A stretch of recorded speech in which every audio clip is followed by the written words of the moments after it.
राम राम राम राम राम राम राम राम राम नारायण नारायण। संबंध। अब तामसी धृति के लक्षण बताते हैं। यया स्वप्नम भयं शोकं विषादं मदमेव च न विमुञ्चति दुर्मेधा धृतिः सा पार्थ तामसी। हे पार्थ, दुष्ट बुद्धि वाला मनुष्य जिस धृति के द्वारा निद्रा, भय, चिंता, दुख और घमंड को भी नहीं छोड़ता अर्थात धारण किए रहता है, वह धृति तामसी है। व्याख्या। यया स्वप्नम भयम शोकम विषादम मदमेव च न विमुंचति दुर्मेधा धृति सा पार्थ तामसी। तामसी धारणा शक्ति के द्वारा मनुष्य ज्यादा निद्रा, बाहर और भीतर का भय, चिंता, दुख और घमंड इनका त्याग नहीं करता, प्रत्युत इन सब में रचा पचा रहता है। वह कभी ज्यादा नींद में पड़ा रहता है, कभी मृत्यु, बीमारी, अपयश, अपमान, स्वास्थ्य, धन आदि के भय से भयभीत होता रहता है, कभी शोक चिंता में डूबा रहता है, कभी दुख में मग्न रहता है और कभी अनुकूल पदार्थों के मिलने से घमंड में चूर रहता है।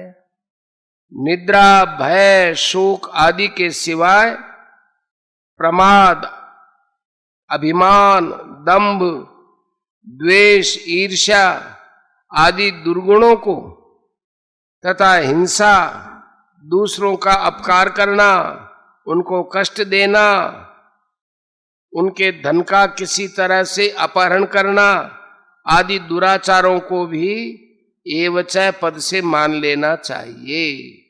इस प्रकार निद्रा, भय आदि को और दुर्गुण दुराचारों को पकड़े रहने वाली, छोड़ने वाली धृति तामसी धृति कहलाती है। भगवान ने 33वें 34वें श्लोकों में धारयते पद से सात्विक और राजस मनुष्य के द्वारा क्रमशः सात्विकी और राजसी धृति को धारण करने की बात कही है, परंतु यहां तामस मनुष्य के द्वारा तामसी धृति को धारण करने की बात नहीं कही है। कारण यह है कि जिसकी बुद्धि बहुत ही दुष्टा है, जिसकी बुद्धि में अज्ञता, मूर्खता भरी पड़ी है, ऐसा मलिन अंतःकरण वाला तामस मनुष्य निद्रा, भय, शोक आदि भावों को छोड़ता ही नहीं। वह उनमें स्वाभाविक ही रचा पचा रहता है। सात्विकी, राजसी और तामसी इन तीनों धृतियों के वर्णन में राजसी और तामसी धृति में तो क्रमशः फलाकांक्षी और दुर्मेधा पद से कर्ता का उल्लेख किया है, पर सात्विकी धृति में कर्ता का उल्लेख किया ही नहीं। इसका कारण यह है कि सात्विकी धृति में कर्ता निर्लिप्त रहता है, क्योंकि उसमें कर्तृत्व का लेप नहीं है, परंतु राजसी और तामसी धृति में कर्ता लिप्त रहता है। विशेष बात, मनुष्य शरीर विवेक प्रधान है। मनुष्य जो कुछ करता है वह विचार पूर्वक ही करता है। वह जो ही विचार पूर्वक काम करता है त्यों ही विवेक ज्यादा स्पष्ट प्रकट होता है। सात्विक मनुष्य की धृति में यह विवेक साफ साफ प्रकट होता है कि मुझे तो केवल परमात्मा की तरफ ही चलना है। राजस मनुष्य की धृति में संसार के पदार्थों और भोगों में राग की प्रधानता होने के कारण विवेक वैसा स्पष्ट नहीं होता। फिर भी इस लोक में सुख आराम मान आदर मिले और परलोक में अच्छी गति मिले, भोग मिले, इस विषय में विवेक काम करता है और आचरण भी मर्यादा के अनुसार ही होता है। परंतु तामस मनुष्य की धृति में विवेक बिल्कुल ही दब जाता है। तामस भावों में उसकी इतनी दृढ़ता हो जाती है कि उसे उन भावों को धारण करने की आवश्यकता नहीं रहती। वह तो निद्रा भय आदि तामस भावों में ही रचा पचा रहता है। पारमार्थिक मार्ग में क्रिया इतना काम नहीं करती जितना अपना उद्देश्य काम करता है। स्थूल क्रिया की प्रधानता स्थूल शरीर में, चिंतन की प्रधानता सूक्ष्म शरीर में और स्थिरता की प्रधानता कारण शरीर में होती है। पर ये सब क्रिया ही है। क्रिया तो शरीरों में होती है, परंतु मुझे तो केवल पारमार्थिक मार्ग पर ही चलना है, ऐसा उद्देश्य स्वयं चेतन स्वरूप में ही होता है।